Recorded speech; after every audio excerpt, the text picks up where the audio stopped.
Нова епизода, добре дојдовте во Брчиме со Дуле. Денес темата ќе биде малце локална политика. Локална политика со претседателот на Општинската организација на Либерално-демократската партија од Битола, Димитар Кузмановски, тој е мој школски другар. Добре ни дојде. Добре ве најдов. Се надевам ќе си направиме муваве денес. Во Битола сите сме другари или од школо, или од малата, или од на фудбал, или од на ракометот негде. Кеф ми е што си тука. Сакам од сите парти да викнам луѓе, да си поправиме муваве, да видам чисто како се размислува. Прво што сакам да те прашаме, имаше един клип на интернет што вика дека сите од ЛДП биле симпатизери или членови биле вработени во државна администрација. Вистина е тоа? Не е вистина. Не е истина. Имаме голем дел на членови кои се вработени во приватни компании.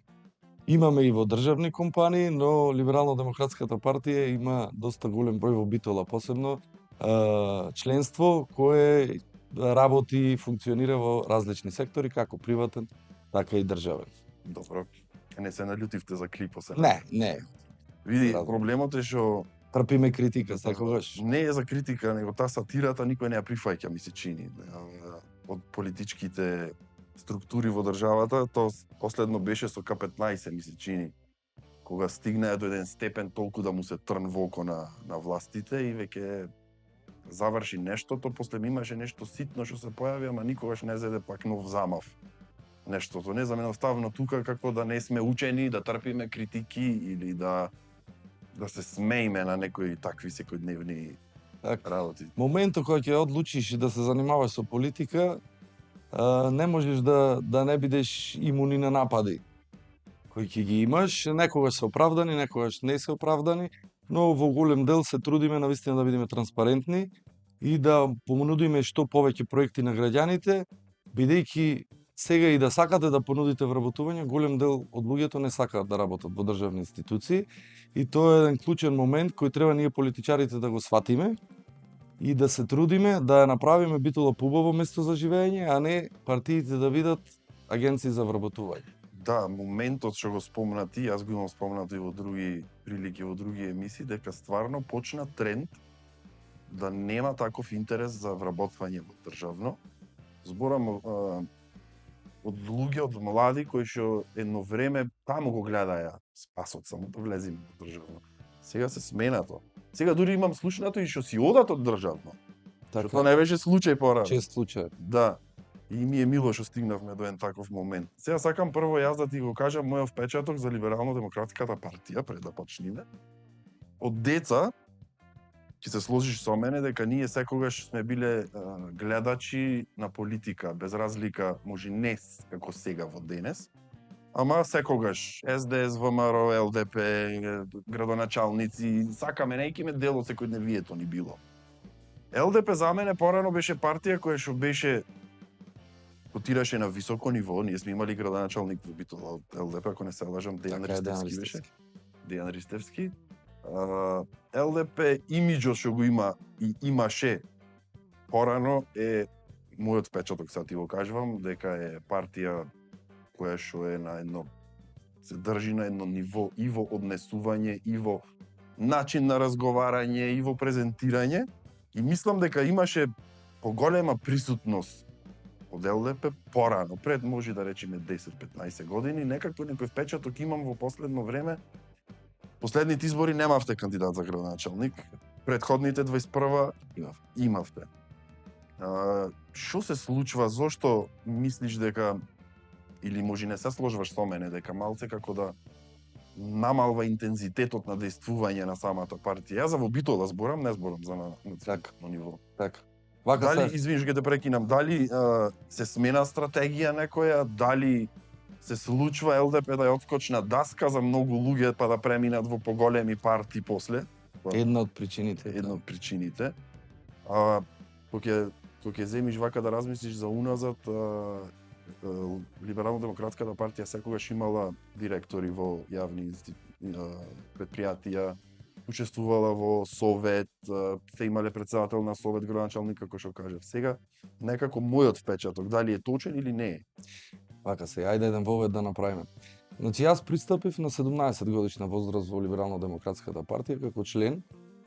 Учевме економско, знаеш добро, таму беше Горан Милевски професор и тој знаеше да препознае одредени ученици во тој период и да ни понуди да земеме учество во Либерално-демократската партија, бидејќи ние сме деца на транзицијата, знаеме ни се што поминаа нашите родители, па остануваа без работа, па се случи ТАД во Битола.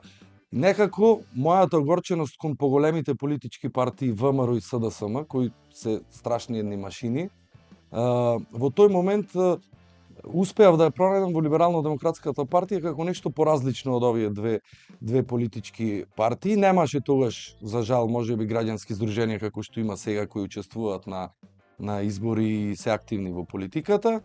И мојата идеја беше со учество или членување во Либерално-демократската партија да го разбиеме овој црно-бел свет кој го создадоа само овие две политички партии кои се менуваат на 4, 6, 7 години и државата и градот стагнира тотално, нешто што ќе биде поразлично и мислам дека Либерално-демократската партија со сите тие кадри кои поминале или останале или заминале во други политички партии нудеше тогаш и убеден сум и дека сега нуди нешто поразлично и по-суштински. Точно е, сме воделе многу институции, единствена партија сме каде што нашите директори, луѓе кои раководеле со институции, советници, градоначалници немаат ниту една дамка, ниту една кривична пријава не е поднесена против некој политичар од Либерално-демократската партија и тоа става на дознаење и на граѓаните дека навистина се работи за едни честни, угледни професионалци, луѓе кои разбираат тоа што го работат, но за жал кај нас големите политички партии имат преголеми средства и контролираат речиси сите медиуми и помалите партии или граѓански здруженија тешко можат да дојдат до израз. Тоа е една од причините. Друга од причините... Дали, кратко само ќе те прекинам, дали мислиш дека со тек на време се измена тој начин на функционирање на помалите партии со порастот на средствата кои што се добиваат од државата во партиите, во медиумите, види ЛДП беше присутна и во медиуми, и на телевизија. Немавме толку интернет ние тогаш на времето. Мојот впечаток е дека сега и на интернет не гледам активности, не гледам. Јас сега кога се спремам за емисијата за тебе отворив да видам, отворив конкретно на вашата веб страна и на Facebook страна, веб страна што и да е. Некако како да не ми сте присутни, тоа ми е чувството. Мислам дека с последниот период имаме многу извадени видеа од настапите мои во Советот. Да, тоа го видов. Да, бидејќи имаме само еден советник, поограничени сме во делувањето и медиумскиот простор е на социјалните мрежи, затоа што таму најлесно можеме и бесплатно да се промовираме, за жал, бидејќи немаме средства да се промовираме на национални медиуми. И тука се трудиме што е можно повеќе преку шерување, споделувања да допреме до луѓето да го слушнат гласот и размислувањата на секој член од ЛДП. Точно е начинот на финансирање на политичките партии, да ако го земете да го погледнете, ќе видите дека милиони евра влегуваат во големите политички партии, тие имат и сопствени центри за истражување, каде што преку анкети, преку разни медиуми можат да се испромовираат многу повеќе. Тука сме ние хендикепирани, но тоа што е, таа е нашата држава, тоа е законот, си го носат поголемите политички партии исклучиво во сопствен интерес, занемарувајќи го интересот на помалите партии и што е многу битно, начинот на кој гласаме со овој начин на 5-6 изборни единици, со начин на поставување на листите и кандидатите од страна на лидерот, доколку на лидерот му се бендисува некој кандидат, ќе го стави прв, втор, трет, другите се статисти,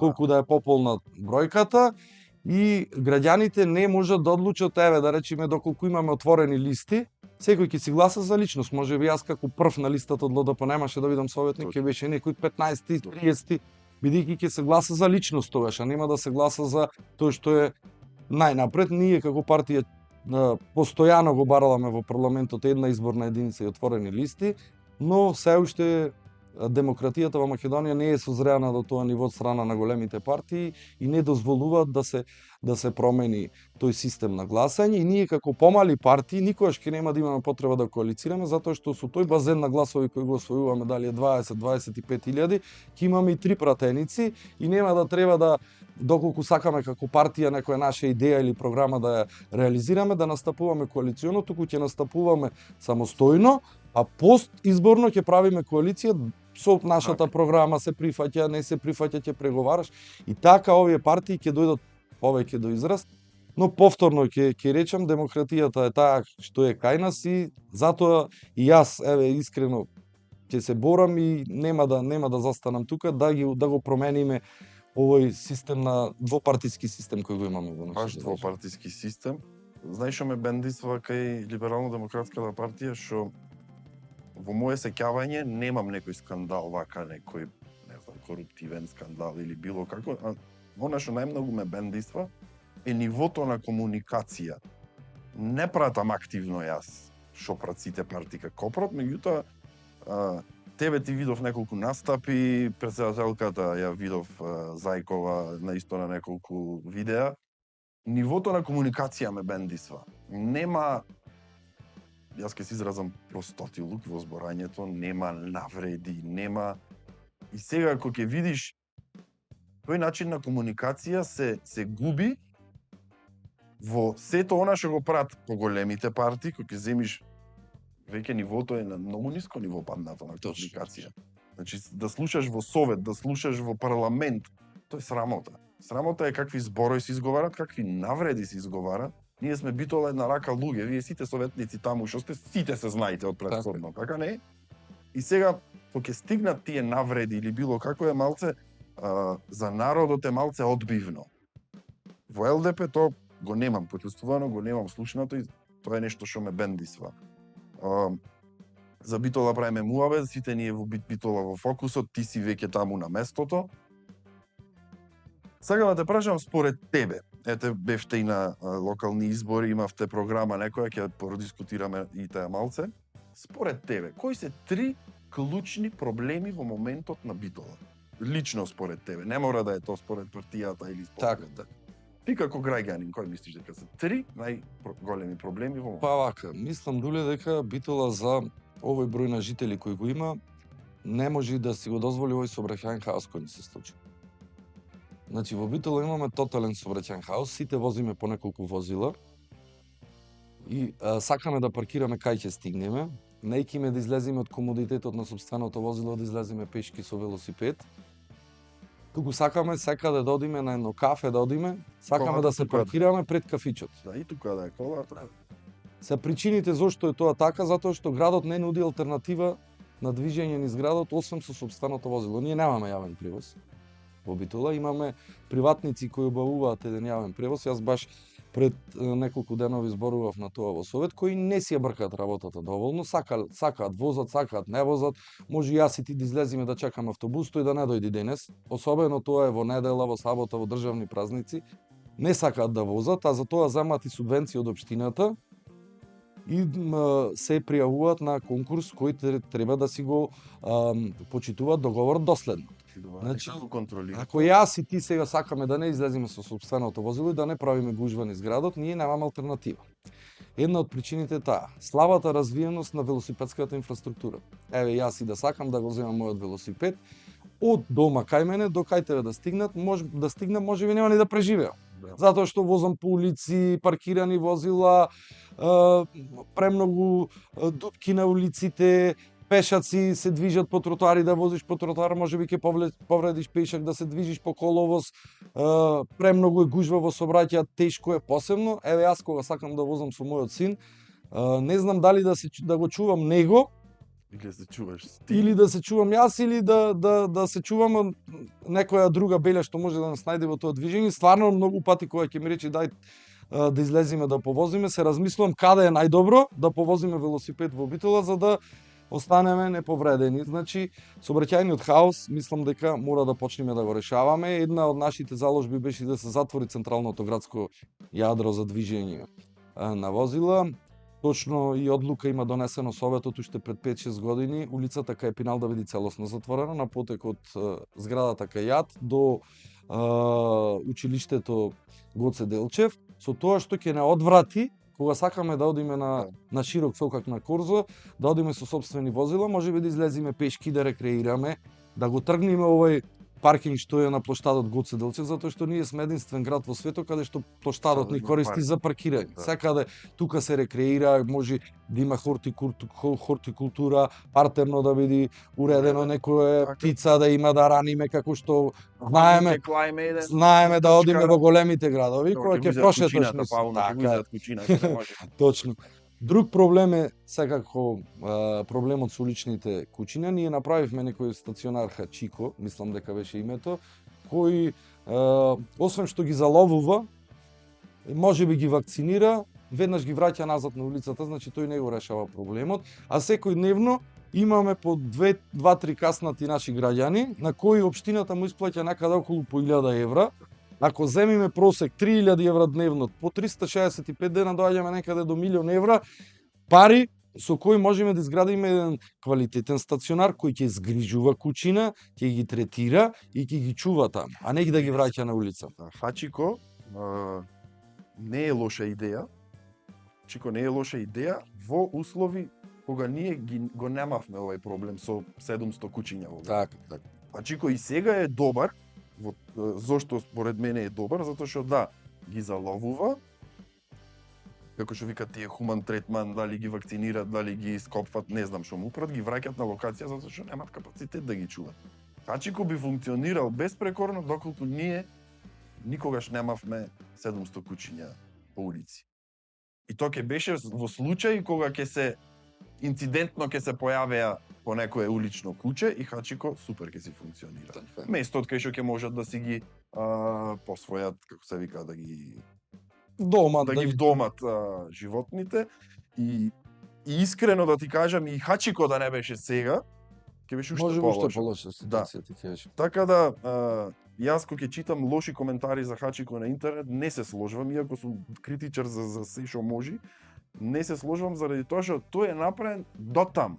Така. Не е смислен и направен да биде прифатилиште за 500 кучиња. Тоа е проблемот. Значи нас не треба еден сега голем стационар кој ќе ги тргне овие кучиња од улицата, па можеби после со овој Хачико стационарот ќе можеме да ги менаџираме останатите кои ќе излегуваат на улиците и мислам дека треба да имаме ригорозни казни за тие кои пуштаат кучина.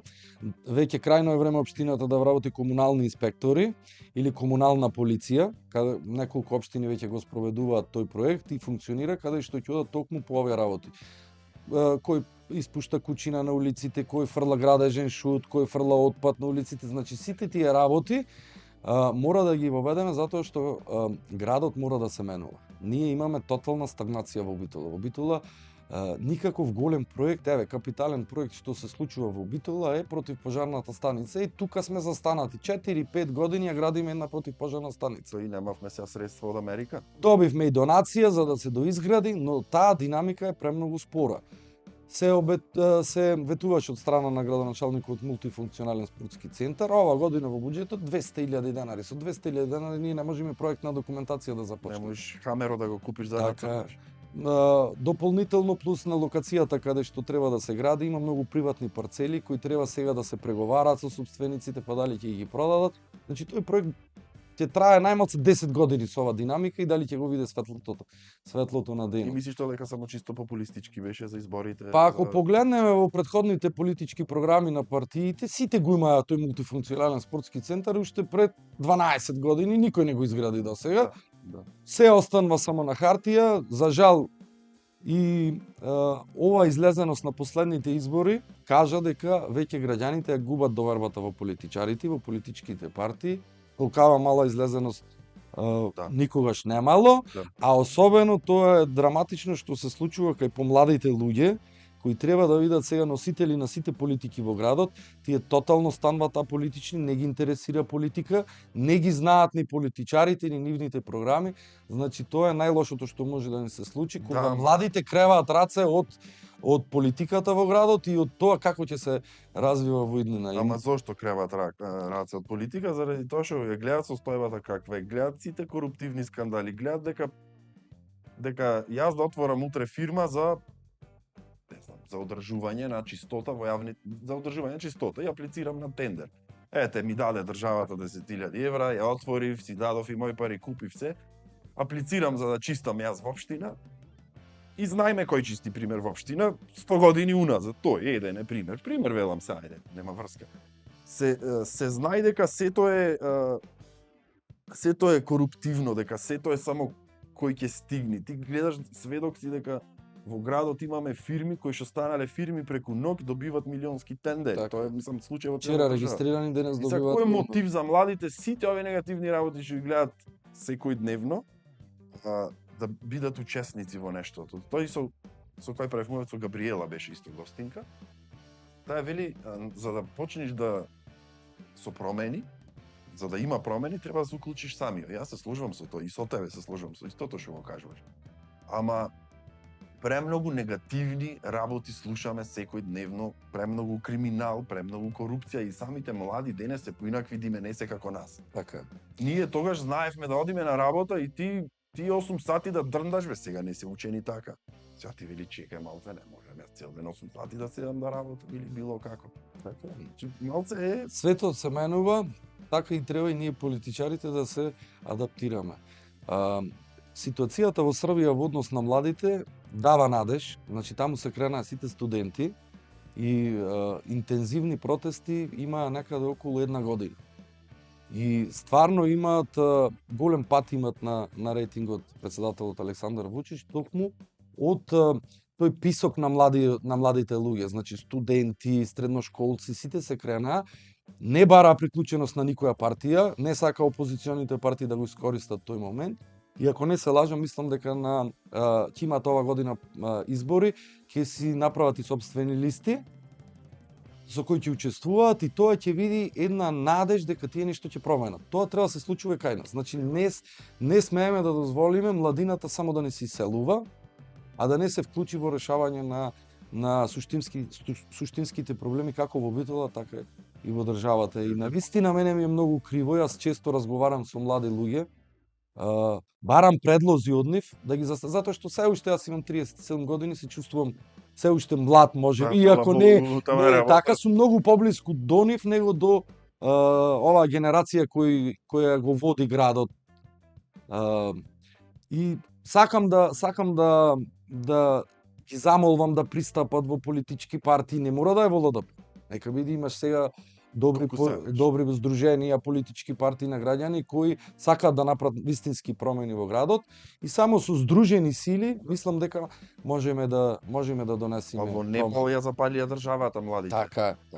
Секаде во светот револуциите се почнуваат од младината. Кај нас се уште не е созреан тој момент, можеби шарената револуција беше еден крик кој после трагично имаше трагичен крај, многу од тие ликови влегува во политиката и тотално се загубија идејата за кој има. Јас како учесник тогаш навистина верував во шарената револуција. Покасно ги видов слабостите на нашиот политички систем и ова што велиме големите партии брзо ги прибраа тие млади луѓе кои застанаа на тој браник, вклучувајќи ни нас, затоа што јас бев член на таа шарена револуција и мислам дека треба да дојде на нова дали ќе се вика шарена или некаква друга револуција, каде што младите ќе превземат управувањето на цел политички систем и мора да донесеме промени, затоа што ќе тониме во ова сивило до бескрај и мислам дека никаков напредок нема да имам. Точно, ама гледај се, битола имавме излезеност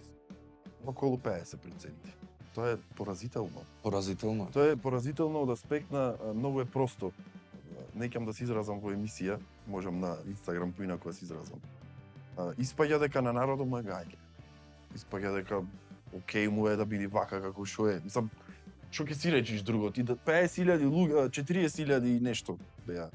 И може би помалку, затоа што беше списокот намален и тоа една причина, значи од 80.000 избирачки список битола паднав на некаде 70.000, 50% е некаде околу 35.000. 35.000. Ова ќе додаш дека таму има неважечки гласови.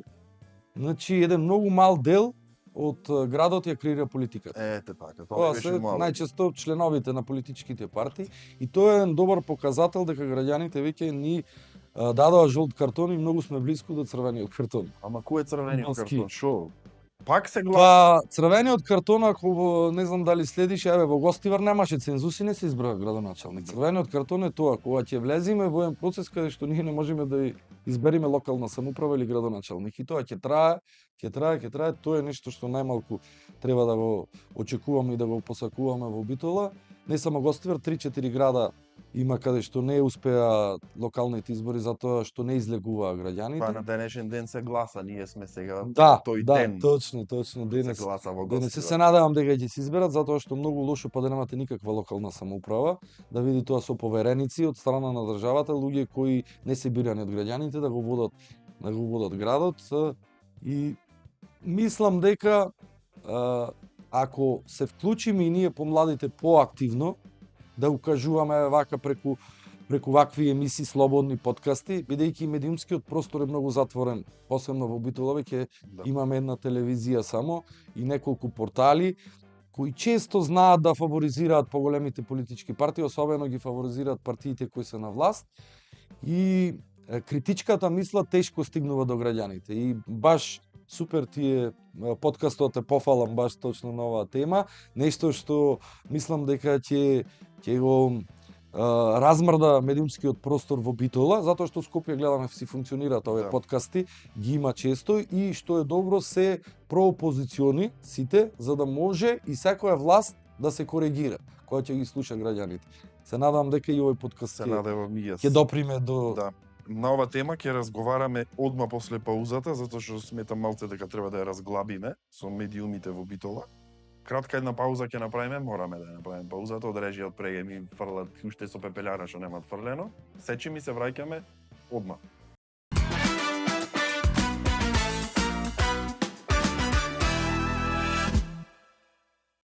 Минута за нашите поддржувачи.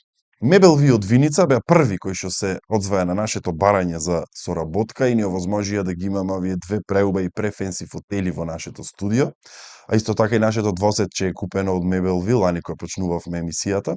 Така да сакам да испратам едно големо благодарам од екипата на Брчиме со Дуле, затоа што не поддржуваат само нас како индивидуи, туку поддржуваат и она што го промовираме во нашите емисии, а тоа е човечки вредности и една прогресивна мисла која што денес на сите ни е многу потребна.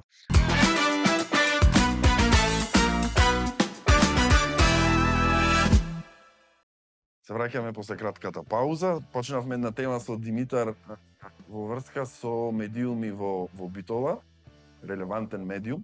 Се сложуваме дека во Битола веќе долго време, не знам, долго време немаме некој медиум кој што е наметнат во служба на граѓаните. Кога велам во служба на граѓаните, не мислам дека треба цело време нешто да се критикува или да се прави, треба секогаш и да се пофали тоа што е убаво.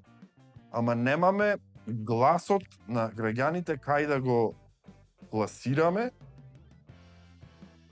и кој медиум ќе биде критичар и коректор на власта која што е, да речеме, во моментот и да биде гласот на граѓаните.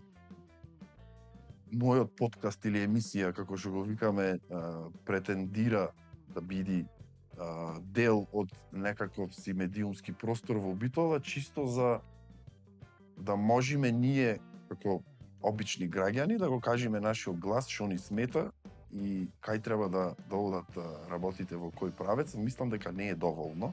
Јас сум уште мал, уште не сум толку развиен, а не знам ни дали ќе имам можност, еве јас или ти утре да решиш подкаст да правиш, колку ќе бидиш. Збораме дека сме малце на локално ниво. Знаеш, државните телевизии се државни телевизии, тоа е друго, ова не е телевизија, ова е YouTube. И мислам дека тоа многу ни фали, затоа што ние борбата за нашите желби и како да оди градот во која насока ги правиме на Facebook, што мене страшно ме нервира. Ако се појави дупка во градот, се клава на Facebook, наместо тоа да биде цело пратено од општинските органи или кој треба тоа да го прати. Треба јас на Facebook да пишам дека има дупка, дека паѓал зид, дека се руши куќа на сред пат или нешто такво. И не може борбата да се води на Facebook. Така, според мене. Треба да има медиум, како рече ти, прогресивната мисла. Тоа и со други го имаме правено муавет, дека прогресивната мисла не може да дојде до израз. Јас зборам пак за Битола. Во Битола медиумскиот простор се стесни до таму да дојде до целосно изумирање. Ако до пред 10 години имавме 3 телевизии, сега во моментот имаме една телевизија само, која не е доволна за да се опфати цело население во Битола да ја следи. Не знам, некои кабелски оператори следат, не следат, малце се измешани работите. Згора на тоа, радиостаниците веќе ни изумираат. Ако имавме 10 радиостаници, сега една или две дали функционираат и тие не пласират премногу политика. Да. Се оди исклучиво на забавниот дел се користи и во моментот ми се чини единствен медиум кој може сето тоа да го покрие токму овие подкасти. Затоа што е поекономично, не бара преголеми финансиски средства кои треба да го држат тој медиум. Штета е што во Битола е паднато новинарството на толку ниско ниво и доколку приметиш дуле голем дел од новинарите за да преживеат мора да се блиски до власта. Точно. За да може да опстани како медиум, што е катастрофа, затоа што граѓанската мисла не може да допри. Тие пласираат само тоа што му одговара на власта, а многу помалце или многу ретко ќе слушнеме нешто што на вистина не чини да биде искритикувано од страна на тие медиуми. Ќе видиш, има неколку портали се, локални портали неколку се, кои што јас ги читам секојдневно. И имам заприметено дека еден од тие портали, нема да го именувам, ако беше до пред скоро време, не знам, као силен критичар на многу работи во градот, наеднаш станува поддржувач. Тоа знаеме зошто е како е. Едноставно тоа не е нешто што нас ни треба. И секогаш држеле баланс. Тај телевизијата што беше и уште што остана сега, секогаш држала баланс. Никогаш не може да видиш ти некоја вест дека ова не чини, дека овде има некој сомнителен коруптивен скандал, дека нешто. Никогаш. Значи во Битола секогаш некој баланс се држеше.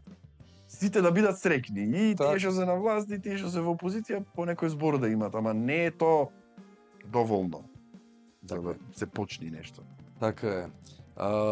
Мислам дека доколку вака продолжиме и тие медиуми што се ќе престанат да бидат читани и следени, доколку гледате ако некој медиум бил со многу поќе фоловерси, сега веќе опаѓаат затоа што стануваат неатрактивни, стануваат класичен мегафон на одредени политички партии, да не речам дека на власта. Има одредени пак портали само што опозиционото мислење го тангираат, а добро е да спомениме дека некогаш и партијата која ние не ја поддржуваме направила нешто добро. Јас сум доблесен стално ја фалам зимската приказна како добар проект затоа што стварно нешто добро се случува во тие празнични денови во градот, има каде да ги однесиме децата на разни представи, има ние возрастните да слушниме наши битолски групи, што можеби не ги познававме, добра прилика, како што сум запознаен, многу битолски групи настапува, јас не успеав сите да ги видам, но имаше настапи на многу битолски групи и тоа е добро.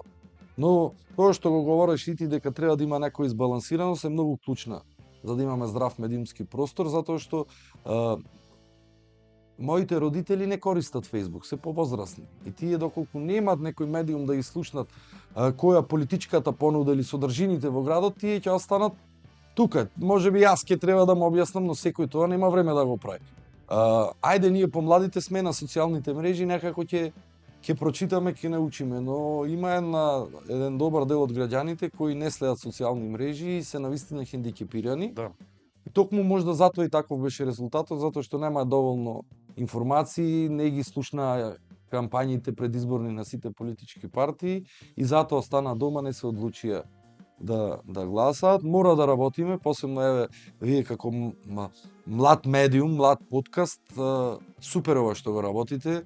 Јас следам емисии твои дуле и навистина опфаќаш еден широк круг и уметници, музичари, спортисти, навивачка група, Од градот. да, политичари, значи се прави еден микс каде што може да се случнат различни содржини, не е едно исто па исто. Доколку ги погледнете овие кои ги спомнувавме, да не му спомнувам имиња портали, значи тие водат само политички. Да.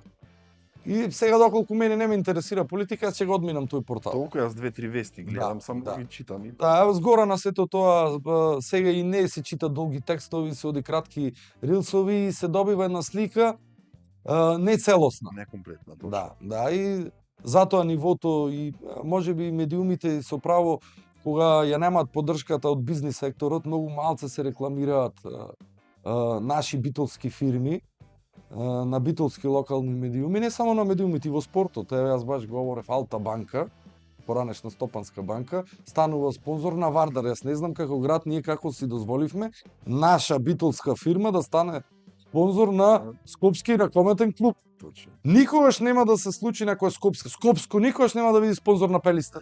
Точно. Стално ќе биде на некој клуб во Скопје.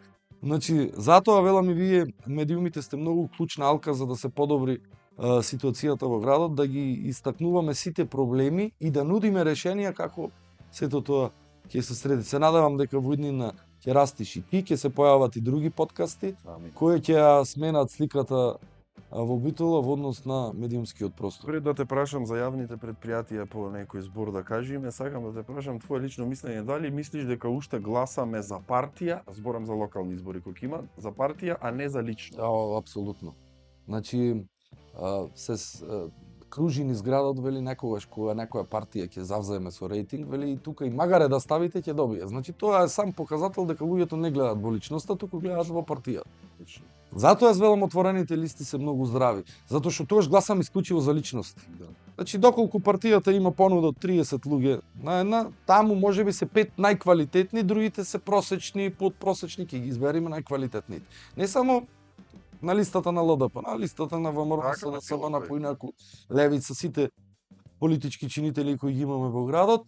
И тука треба да ја градиме тоа едно високо ниво на демократија. Ние имавме еден гостин од Данска, наша сестринска партија од ALDE, групацијата. Тој вели во Данска сите партии имат горе-долу сличен рейтинг. Околу 12, 13, 14% и тие партии си тангираат одредена група на луѓе.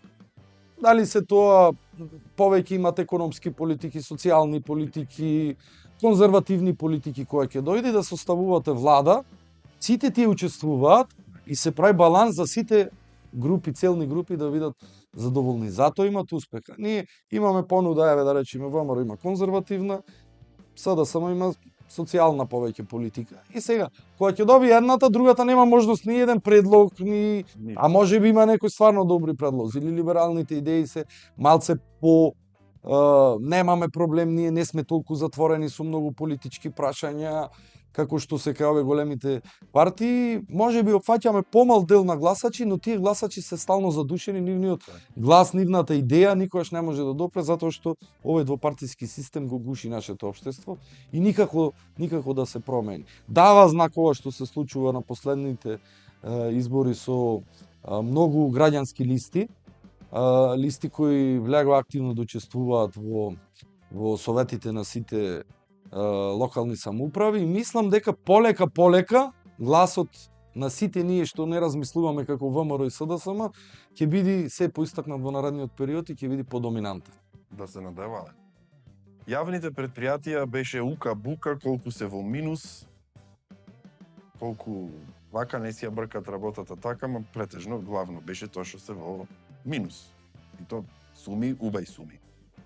Ти си во Советот, си во ЛДП, велиш од 17 години, сигурно имаш една представа зошто би можел, пример, не знам, комуналец, да речеме, бил во минус колку таму, не знам. Ако може да се дојди до еден толкав минус на едно јавно предпријатие, без попатно да се крени аларм дека нешто не е како што треба, дека чекај, ова година изгубивме 500.000 евра, другата година уште 500.000 евра. Дали некој треба тоа да алармира, да види, да се направи проценка зошто е тоа така? Имаме луѓе, немаме луѓе, наплаќаме, не наплаќаме, имаме наплата, немаме наплата.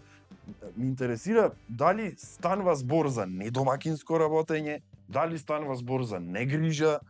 Едноставно, тие се причините на обичниот народ кој што прво ќе му дојдат на памет, кога ќе слушни минус од не знам колку илјадници евра на едно јавно предпријатие. Комуналец, на пример, е јавно предпријатие кое што не претрпело некоја измена реформска од ко знам јас. Ниедно, не само Комуналец. Ниедно, еве пример го зедов Комуналец. Заради тоа што велиме Комуналец не го бери ѓубрето, Комуналец не прави вака, не прави така. Комуналец, според мене, не може со истите цени 100 години да функционира, затоа што се оди горе. И ние, треба некои непопуларни мерки да донеси. Поскапвање, ќе те нападнат сите, ти за поскапвање си. Јас може сум за поскапвање, ама ако сакам да ми биде чисто, треба и да е поскапо. Тие предпријатија не може ни секоја година владата пари да му дава за да живеат, значи не работат кој што треба. Зошто нема еден директор да дојде да рече, еве јас се кандидирам за директор, имам програма Комуналец во 4 години да го реформирам. Не може са ти имаш фирми, уште ова да го кажам, имаш фирми, дуќани или било како, со толкава канта за ѓубре, а прави ѓубре од зградата контейнерите, не знам колку уште плюс. Значи, то контрола не постои. Ти можеш да наплатиш од овој деловен објект законски, тој мора да плати. Така. Поголем контейнер и ти ќе му наплаќаш повеќе, а не да го фрла во мојот контейнер. Јас да плаќам 300 денари, 500 ќе плаќам. Да ми е чист контейнер и да не фрла пола град кај мене во контейнерот. Нема контрола за ништо, тоа ми е мавете. Јавните предпријатија се една болна тема во Битола и се доведени во една ситуација на тотален економски крах во моментот. Има повеќе причини, Дуле, значи јас како една од најголемите причини ја гледам затоа што општината му дава многу малце работа. Градоначалникот има право секоја работа во изведување на улици прво да му ја дај без да распишува тендер на сопствените јавни предпријатија, затоа што тој Советот е основач на јавните предпријатија и тие го уживаат единственото право без јавна набавка да му биде доделена работата нив по претходно утврдени ценови. Конкретниот случај Нискоградба прави така. Нискоградба и Водовод. Значи тие можат да изведуваат на секоја нова улица која се гради во Битола целосно подземна инфраструктура, тампонирање, па дури и асфалтирање. Сега кај лежи проблемот?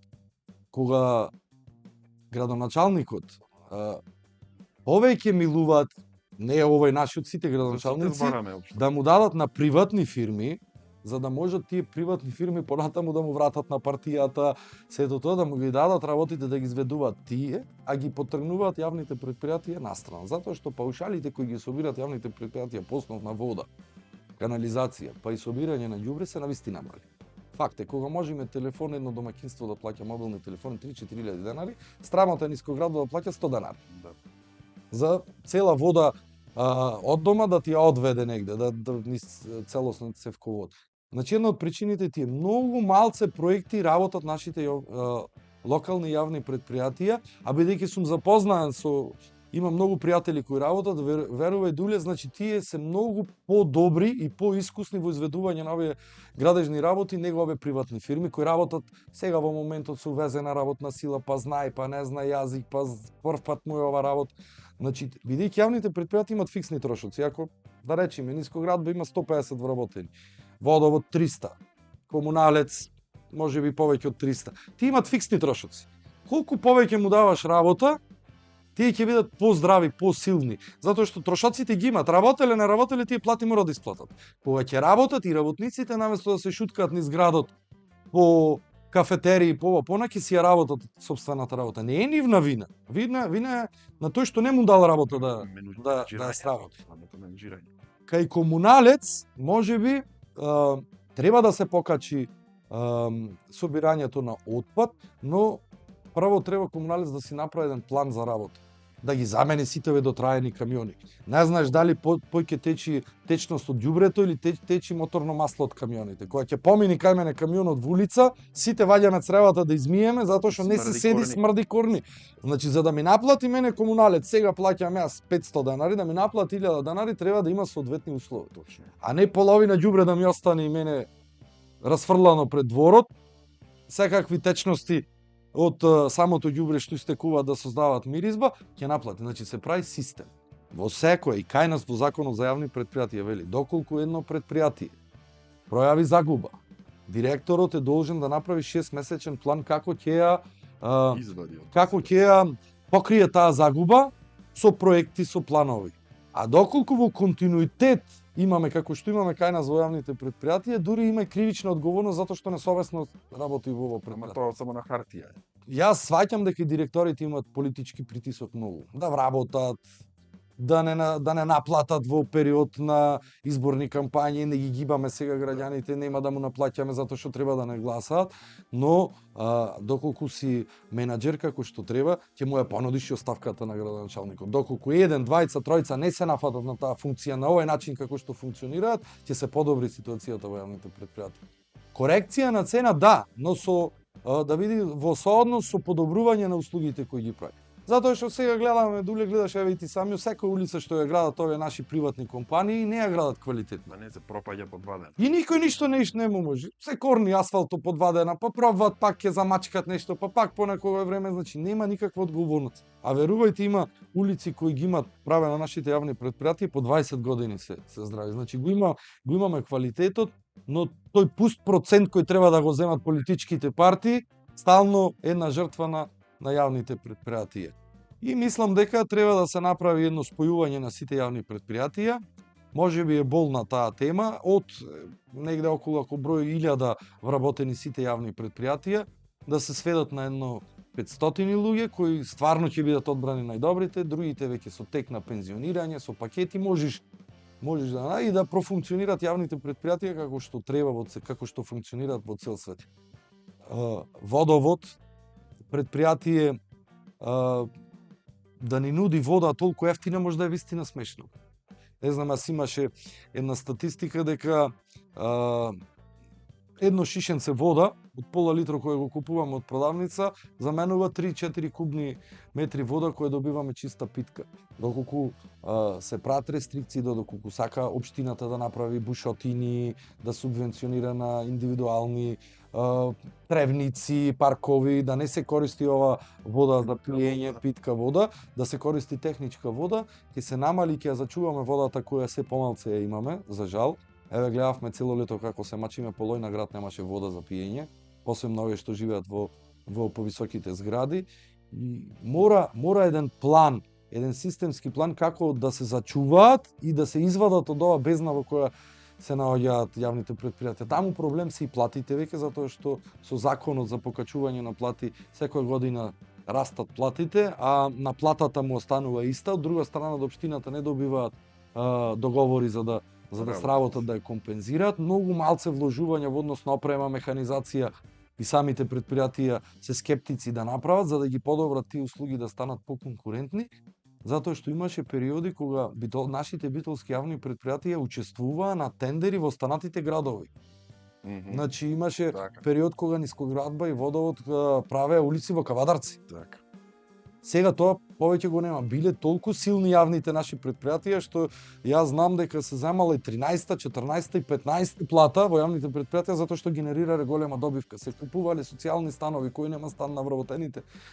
Да се врати, сето тоа се изгуби, сега станаа тие партиски дувла на партиски вработувања и можеби не соодветните кадри, не стручни кадри. Еве ние како партија водевме Нискоградба Битола, вработивме 3 градежни инженери кои немаат врска со политика, затоа што на предпријатието му требаше таков кадар. Тука нема политика, ќе се вработи тој што е најквалитетен. И можам да се пофалам дека предпријатието по 4 годишно менаџирање, не само тоа и предпријатието Пазари, ги оставивме во добивка. Во добивка и сега се во... Сега се веќе... И гледај сега, јас и ти зашо правиме муавет. Во 2026 година, Така е. во 21 век збораме улици дека немаме, Збораме со браќа дека ни е хаос Хаос. во град колку што е Битола. Збораме дека ѓубрето не можеме да си го собериме. Збораме за работи основни кои што требаше пред 100 години да бидат до негде средени, сега јас и ти да правиме муавет за инвестиции во подпелистерието, Така, да правиме за инвестиции во жабени примери или не знам каде, за некој економски бенефит и за поквалитетен живот. Место тоа да го збораме, јас и ти збораме за сега комунални проблеми. за комуналните предпријатија и дека немаме автобуси во Битола во 2026 година, Така. дека Немаме уствари, велосипедски патеки, имаме проблеми со вода за пиење. Сега овој дожд што беше пред 2 дена го поплави цело Битолско поле. да, Една приградска населба Кравари на само 4-5 километри пливаше во вода, езеро се створи, затоа што не грижае да не му ги чисти одводните канали на луѓето. Таму се половина куќи поплавени со вода. Знаеме што значи да се излее канализациона вода во некој дом. да.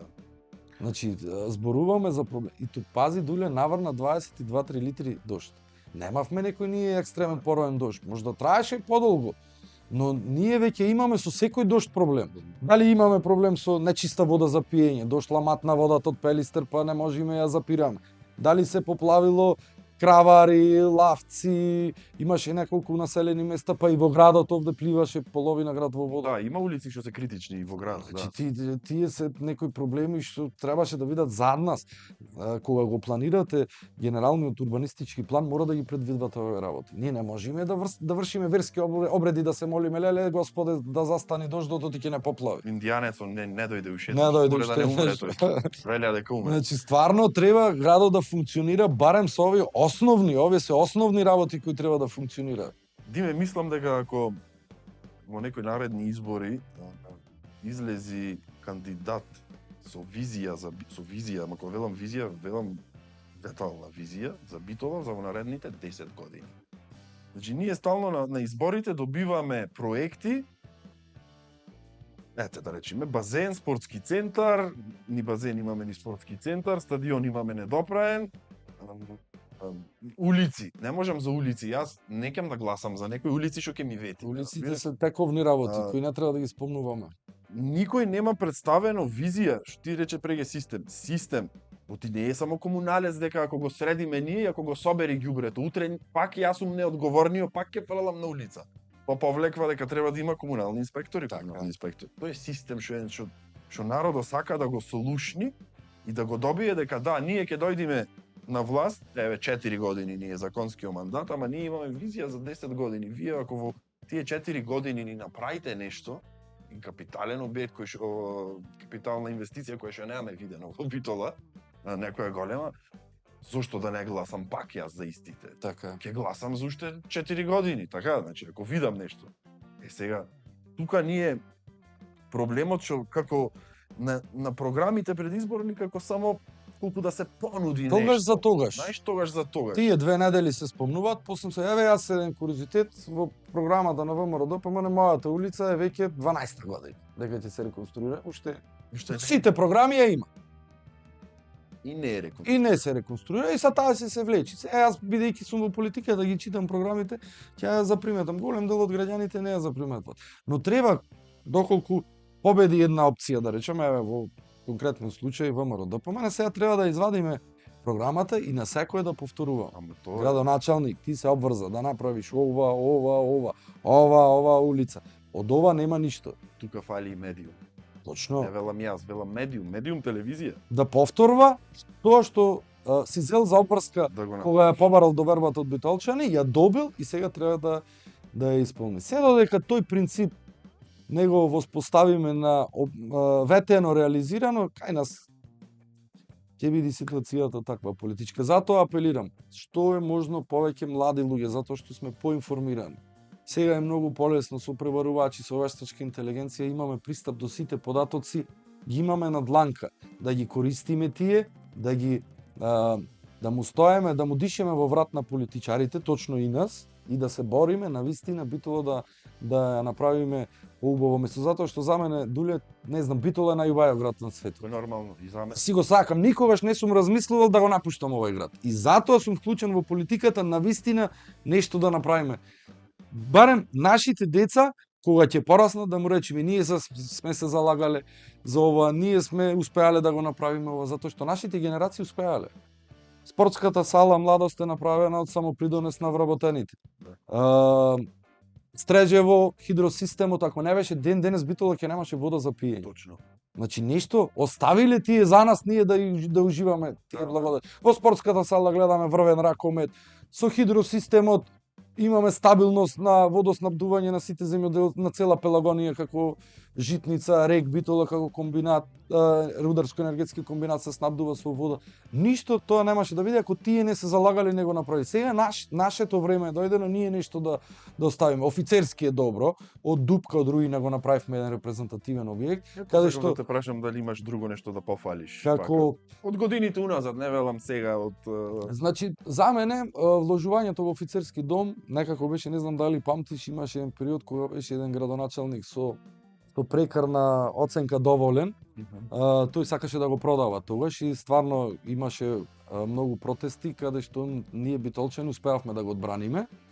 И со помош на претходната локална самоуправа и Министерството за култура, тој се реновира, прилично голема инвестиција се направи и вистина заживеа како простор. Немаше да биде ни зимската приказна толку добра ако немавме објект како што беше офицерски. Значи ако е за пофалба на оваа власт зимската приказна, пак на претходната е офицерски. Стадионот го започна претходната власт, во голем дел го заврши. Оваа власт го дофилова, да. Има се уште, се согласувам за доработка за да изгледа како една целина. Сега можеби добро е кафаната парк да ја реновира. Да е турнат, скроз да ја нема. Или да се турни, или да се обнови некој објект. Има со информативен за туристи може да се направи. Има идеи каде што може да се искористи тој простор и овој комплекс од офицерски дом да се добие една сопствена целина. Ова велосипедската патека, иако беше доста критикована, за мене е позитивен исчекор. Да. Ја имаме премалце една е. Добро. Се работи за неколку километри, но е едно добро нешто да почнеме да размислуваме на таа тема, затоа што градот наш не е многу голем, со велосипед се врви за половина час цел. Да, ама и опциите не можеш сегде да имаш велосипедска патека. Така е. Сега треба да работиме како ќе се реконструираат сите улици, да се остава простори за велосипедска патека, таму каде што има услови како на Партизанска, веднаш да почне да се изгледа, затоа што не е преголема инвестиција, вистина значи за битолчани, често возам натаму, љубител сум на велосипедот, често возам, пошто е единствена патека каде што можеш безбедно да се движиш.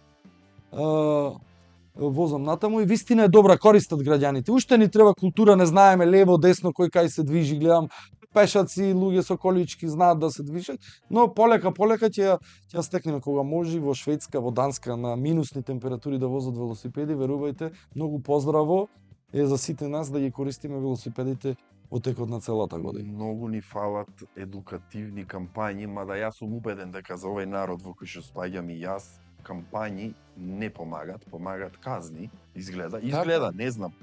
Затоа што само ете обично да земиш за ѓубре фрлање, може да видиш уште ја одат поширок со како јадат со проблем. Енки, така. Значи таа свест не постои. Дали таа свест можеме преку кампањи да ја крениме? Дали таа свест треба да работиме на армија од инспектори и полицајци кои што ќе едноставно тука се губи мојот мотив во нештото, ти знаеш како не е само мој впечаток, на многу луѓе впечатокот дека ние сме непоправливи едноставно.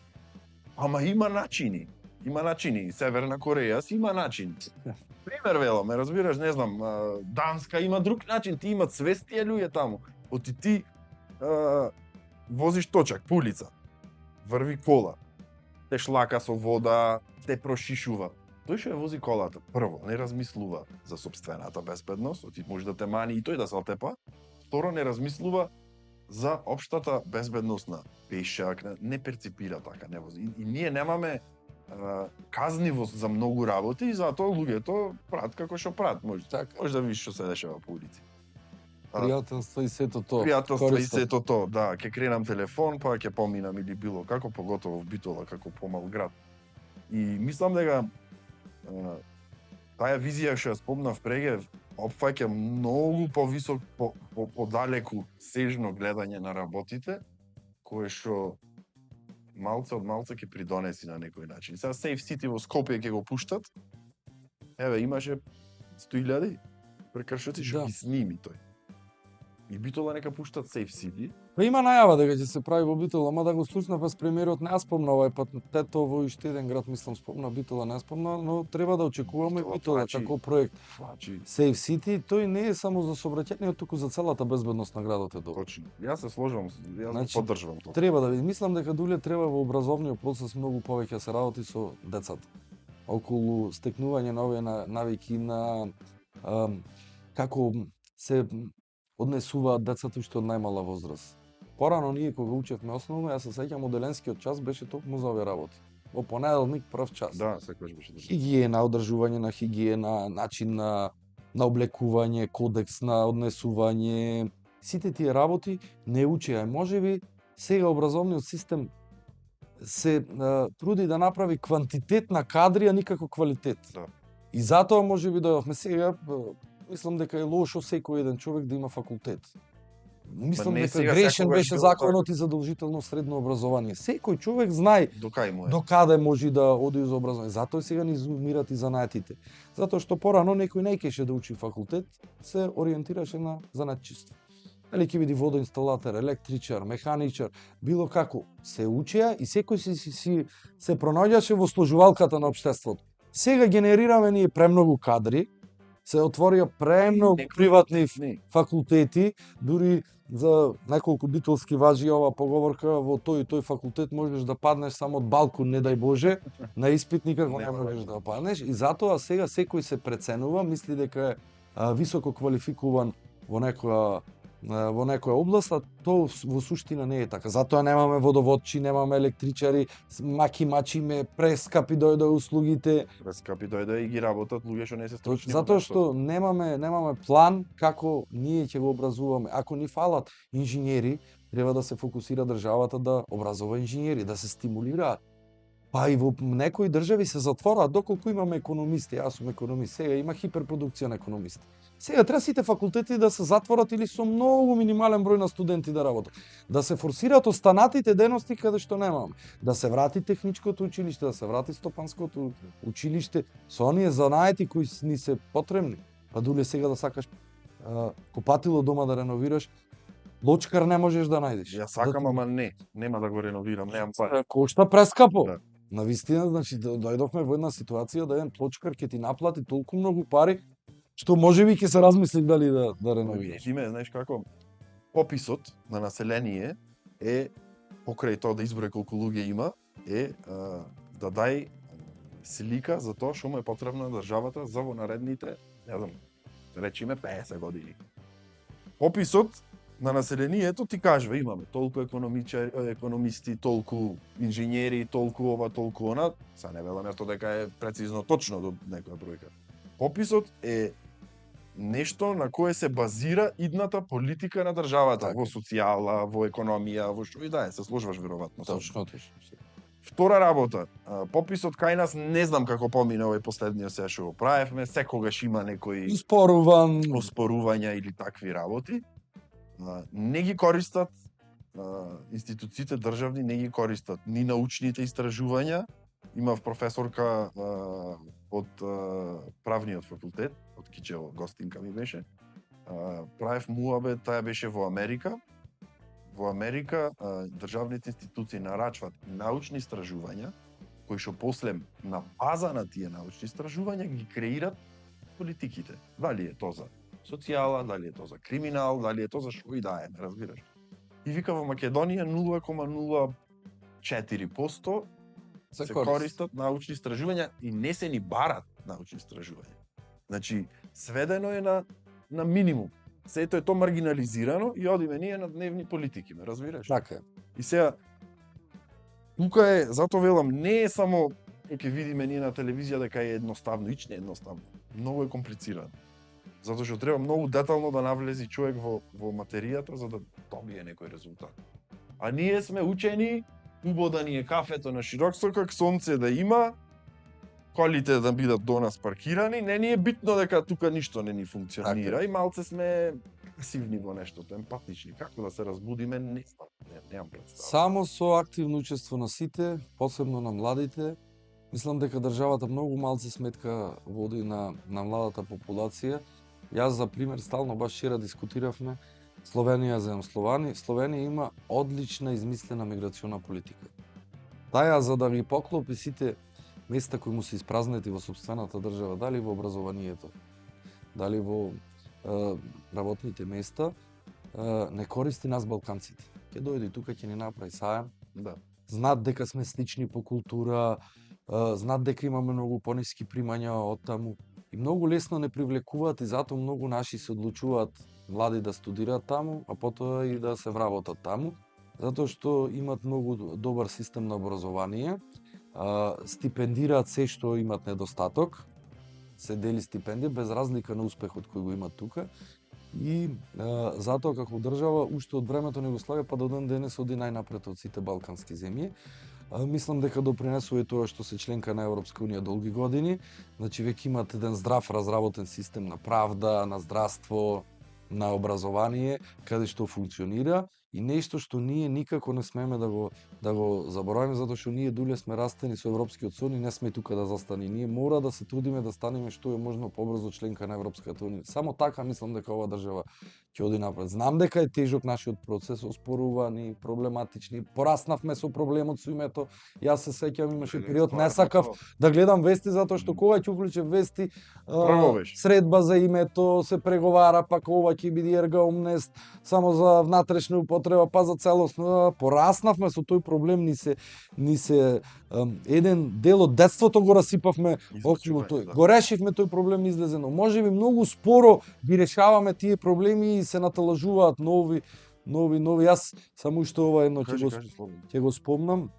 Ристо Пенов, наш член на Либерално-демократската партија, поранашен градоначелник на Скопје, уште некаде 2005-2006 година кога бил градоначелник, иди тогашен висок функционер од Европската унија, ако не се лажам, мислам дека беше Колин Павел, тој му вели вака: луѓе, зошто не го решите проблемот со Грција? Правиме ова за 2005-2006 година. Тогаш веќе и барањата биле на грците само за надворешна употреба, за внатрешна употреба се остане Република Македонија. Решете го проблемот. Бугарија завзема. Тогаш Бугарија не беше членка на Европската унија. Завзема, ќе дојде период кога и таа ќе ви прави проблем. Тогашните наши политичари, ради политички гласови, губење не сакале да ја спомнуваат таа тема. Ако тогаш сме го решиле проблемот, ние ќе бевме пред Бугарија и пред многу држави, пред Хрватска можеби ќе бевме членка на Европската унија, но тогаш немало политичка желба. Политиката бара и жртва. Некогаш треба да направиме жртва која длабоко во нас ќе не повреди, но за да обезбедиме рамноправност еден ден во тоа големо европско семејство, пак и таму да се бориме да си ги вратиме сите овие работи кои можеби не трнлив и тежок пат ги изгубивме во процесот на ние двајцата имаме исто години скоро. Јас 38, сега 39 уште малце. И уште го имам чувството како да сум во некоја транзиција. Во транзиција, и што многу смета. Никако да заврши тој процес. Никако да заврши тој процес.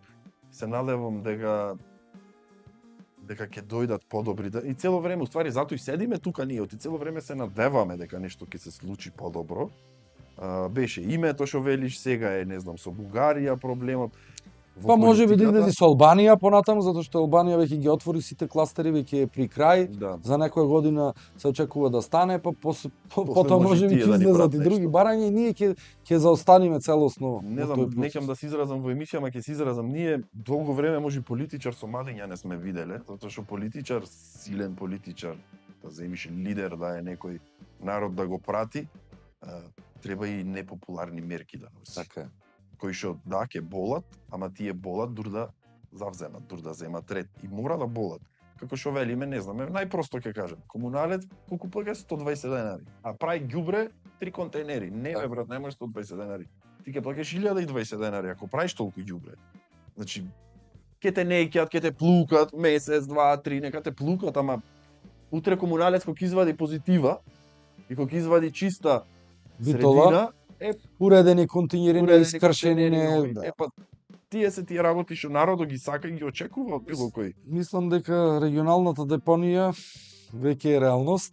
Па да. Добивме некој камион од државата. Се надевам дека веќе кога решија да го истуркат тој процес оригинална депонија без да ги прашат граѓаните. Јас апсолутно мислам дека не требаше да дозволиме да имаме регионална депонија на 18 општини. 18. Требаше да имаме модернизирана депонија на овие 3-4 општини околу Пелагонискиот регион кој користиме депонијата Мегленци, но еве власта упорна беше, ја направи таа депонија за 18. Ќе ја направи таа депонија, сега треба да оследиме процесот дали таму ништо ќе се инвестира. Ако продолжи да се одлага отпад на овој начин кој сега се одлагаше, мислам дека ќе имаме дополнително голем проблем. Треба да сме будни многу околу тоа, затоа што тие ветуваат дека ќе биде супер модерна фабрика за рециклажа на одреден вид на И отпад. одма замислуваш норвежанци, данци, Така, работат. така, да. Ти немаш да ги замислиш овие. Органскиот отпад ќе Да. се затрупува во големи дупки каде што ќе гние и нема да има никаков проблем по животната средина. Мора да бидеме будни околу отпадот во наредниот период. Се надевам дека нема да биде само една обична депонија како што беше Мегленци, со премногу Да не ѓубре. отварат порта како Stranger Things, од Се- друга димензија таму. Мора да не го лаја. следиме посебно ние како млади луѓе затоа што доволно ни е загадувањето и од термоелектраната Рек Битола, доволно ни е загадувањето од затоплувањето се уште на цврст отпад на многу наши сограѓани. Не најдовме начин да го решиме. Јас мислев топловодот што се направи дека ќе профункционираме, гледаме дека тој проект полека го заборавија сите. Зошто да го заборават сите? Па затоа што Цел град беше ископан. за- примарната мрежа е целосно направена. Добро, тоа значи дека е допрено до сите јавни државни Да, институции. секундарната мрежа во одреден дел е направена. Јас поставив советничко прашање на градоначалникот до кај, тој ми одговори дека е во фаза на тестирање цел тој цевковод. Се тестира ленаш со воздух, као сега со вода се пробва. Јас се надам дека во идната сезона барем јавните институции кои се греат за жал на мазут, во Да. 99% од случаите ќе бидат на ова еколошка топлина, а се надевам дека и поголемите стамбени единици низ градот ќе бидат приклучени на овој топловод и така ќе придонесиме, затоа што дуле животната средина е една од најбитните. Загадувањето на воздухот носи многу здравствени проблеми кај граѓаните, а Битола предничи. Точно. Не сакам да зборувам во однос на малигни заболувања, Да, да. респираторни Знаеме заболувања. тоа, сведоци сме дека Мора е и така. таа агенда да види високо. Знаеш што ми беше мислата, освен што има придобивки во зачување на животната средина преку загадувањето на воздух со топловодот, јас сум поддржувач на таков проект за државните јавните институции. Зошто? Заради покрај тоа што тие нема на мазут да се греат, имат и пониски трошоци. Да. Ние знаеме дека нашите државни јавни институции се стално заглавени, често имаја блокирани сметки ради високи сметки за мазут, Струја, за грејање. струја, за ова. Тие може да најдеш државна институција во која што има парно, ама ќе влезеш во некоја канцеларивче, па плюс греалка имат пуштено, ти парното овде го топли, ама тој сака и нозете да му бидат топли, па ќе ја донеси од дома една греаличе, ќе му дува во нозете, ме разбираш? Така. И таму нема никаква контрола, али ми е зборот дека ако успееме да ги тргниме државните јавните институции од таквите трошоци и од користењето на мазут, е еден добар плюс Така е. што ќе се случи. Јас се надам дека ќе увидиме светлото на денот на тој проект, иако е долгогодишен. Мислам дека тие беа средства наменски заемени со кредит и веќе ова беше крајно време да ги искористиме. Така. Се искористија, се надевам дека не беше само причината, бидејќи бевме притиснати од финансискиот фонд кој ни ги даде тие средства да ги искористиме, дека ќе профункционира и ќе речиме еве нешто позитивно. Како што сме доблесни да пофалиме зимска приказна на велосипедски патеки, ќе го пофалиме и тој проект дека Така сега, не може и не да збораме. тој проект е на две влади, беше започнат од прошлата влада, го продолжи ова влада, но ќе застанеме сите и ќе пофалиме. Значи, Јас велам ќе се направи оти да не излезат и едните и другите се што е заедно. добро, дуле треба да се пофали. Да. Се што не чини треба да се скритикува. Велат дека 2026 голема е веројатноста да има предвремени избори за крај на емисијата, можеме ние утре да се избораме и би зборал. За крај сакам да те прашам дали имаш амбиција за парламентарните избори. Прво сакам да кажам дека во моментот на Република Македонија не му се потребни предвремени избори. Мислам дека сето ова што се случува во државата со паѓање на стандардот, поскапување на цените, еве струјата ни поскапи, можеби Сега ефтината е скапа, не е поќе сега ефтина. ефтината е скапа, можеби комуналните услуги спомнуваме дека ќе се коригираат паркингот. За да се замае целосно јавноста, сакаме секоја година да правиме избори. Така Знаеш, правиме, Дуле, да. кога се прават парламентарни избори, се оди со на техничка влада. Па 3 месеци имаш техничка влада, па се парализира, ни една одлука не можеш, таа има само технички ингеренции, никакви други работи нема. Пак ќе влеземе повторно во изборна кампања. Мислам дека во моментот треба да работиме на подигнување на стандардот. Јас постојано слушам од владата дека ќе се бори против нелојална конкуренција, здружување на трговските ланци, нереални поскапување на цени. И сега ние наместо да се занимаваме со тоа како да го подобриме нашиот животен стандард, бидејќи дојдени сме во ситуација да не можеме да закрпиме крај со крај. Да се занимаваме со предвремени избори, а ги имавме пред година и пол парламентарните, пред 3 месеци имавме локални, значи мислам дека излезеноста ќе биде уште помала. Мислам дека не е моментот, но доколку одлучи владачката партија, спрема терен, јас. Спрема терен, да, бидејќи побара и техничката влада да се укини, мислам дека се спрема терен. Мислам дека немам амбиции за во моментот сакам да се занимавам со битола, тоа што излезе точно 15 милиони денари трошат нашите пратеници по основ на патни трошоци рекордери од битола најмногу стално имало. Значи нашите возат најскапи коли со најголема потрошувачка на гориво, ако пресметаш таму иде го трошат по 30-40 на 100 возилата, а сите имаат по неколку станови во Скопје, што е уште поголема трагедија. Мислам дека сакам да се занимавам повеќе во моментот со локалната политика, да направиме нешто за Битола, понатаму Боже здравје. За сега сакам да си го истерам овој мандат како советник. Сакам да се потрудам да му покажам на битолчани дека има нешто различно од ова лево и десно поставено политичко портфолио кај нас, и мислам дека ако се потрудиме сите, пред треба да тргнеме од нашата општина, па за да допринесиме. Да. Нешто затоа што локалната политика не е висока политика. Да. А треба да биде обичен сервис на граѓаните. Ние нема што да зборуваме за проблемот со бугарите. Си има таму во парламентот 120 пратеници кои земат по 3-4 евра плата, уште по 2-3 евра патни трошоци, да не спомнувам дневници за службени патувања и така натаму, нека го решават тој проблем и да не возможно. А ние тука да си го подсредиме градот, затоа што навистина сме решени да останеме тука и нашите деца ги растиме тука и да оставиме некаква посветла Битола на идните генерации. Па, диме, јас сакам сите вака да размислуваме и веројатно размислуваме поќето, само што не сме доволно гласни, може. Не сме доволно гласни, не сме доволно вклучени, ама борбата никогаш не застанува, не збораме ние за борба со ова или со она власт, збораме вечна борба која што мора да ја има за да се оди напред. Ако нема борба, нема да се оди напред, едноставно. Си легнуваш брашното, политичарите си ја бркат нивната работа со тендери, со мендери, со ова, со она и ќе потониме во сивилото. Фала ти уште еднаш многу што дојде, си направивме убав муабет, а за Битола стално има многу што да се збора, и многу што да се кажи, и многу убо, и многу лошо, ама ние сме во моментот во ситуација кога што се околу нас почна да ни смета, и некако не осеќаме дека функционира и затоа збораме за да смениме нешто. Така е. Така ти благодарам на поканата, поздрав до твоите гледачи и ти благодарам што ми овозможи.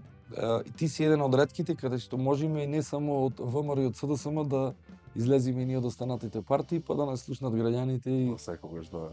Јас мојата врата е отворена за сите, јас се знаеме, како што кажав на почеток, ние сите се знаеме, се познаваме, не можеме. Се знаеме од деца уште од кога трениравме ракомет. Точно, не можеме да се плюкаме по улици, напротив, ако на некој начин без разлика што се различни партии, на некој начин стои некое заедништво во интересот за Битола, зошто да не?